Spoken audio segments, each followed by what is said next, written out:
Let's discuss this further with Sheikh Ahmad Abubakar Gumi, Islamic cleric and former officer in the Nigerian army. Welcome to the program, sir. What's your reaction to U.S. conducting missile strikes targeting alleged ISIS positions in Nigeria? Okay, good morning.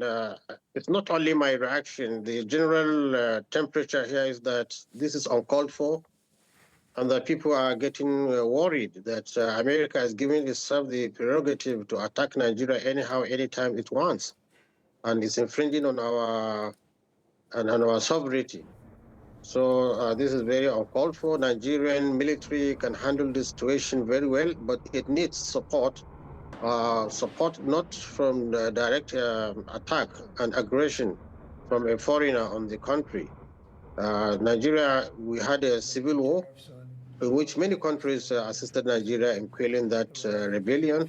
And this is the kind of assistance Nigerians need, not direct intervention from a foreigner that has threatened and disgraced the country. Trump was quoted as saying it's a disgraced country. So how can we allow ourselves to be disgraced by this man? And President Trump says the attacks were intended to protect Christians who the U.S. claims are victims of terrorists in the region. How justified is that explanation? What other motivation could Washington have to strike, do you think? No, you see, whoever wants to commit a crime has always a justification. Otherwise, Sokoto State has more than 95% Muslims. And there is no any incidents where there is an attack on churches or Christians there. So if there is anything, it should be another state where Christians and Muslims are fighting each other.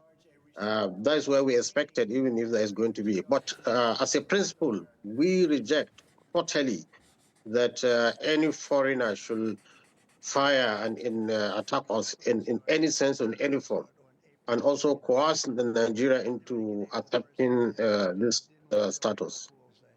You know, judging by what you're saying, it does sound a bit dodgy, frankly speaking. And Trump warned Nigeria last month that if it didn't address the Christian security concerns, he would send in the military with, quote, guns a-blazing. What do you think about that statement? Look at it now. The Minister of Defense is a Christian. The Chief of Defense Staff, where all the security output, is a Christian. So what else do you want us to do? Will these Christians be killing Christians? There's nothing like Christian genocide. It's just a claim by them. If they want to commit everything, they have also a reason, the justification. But there is no any Christian genocide in Nigeria. Well, are Christian killed and Muslim killed? Yes, there is killing between herders and farmers clashes, which has metamorphosed into what we are seeing now. Clashes all over the fault lines.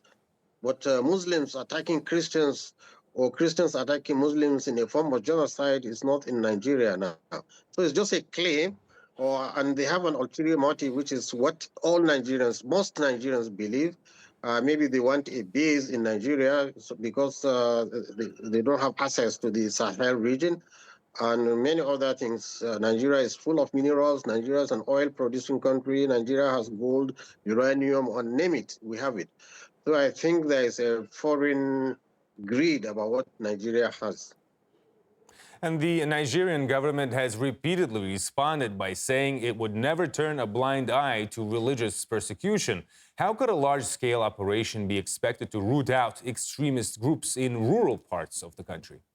No, it's not. In fact, militarily, it's not even possible because the real terrorists are somewhere in the northeast of Nigeria.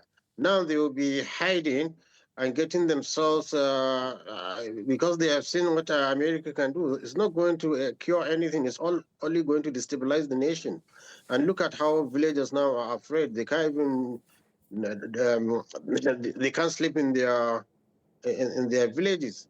And it will come to a situation, if they continue like that, villagers would prefer even the terrorists than this big terror, dropping bombs and missiles on people's homes and people's land.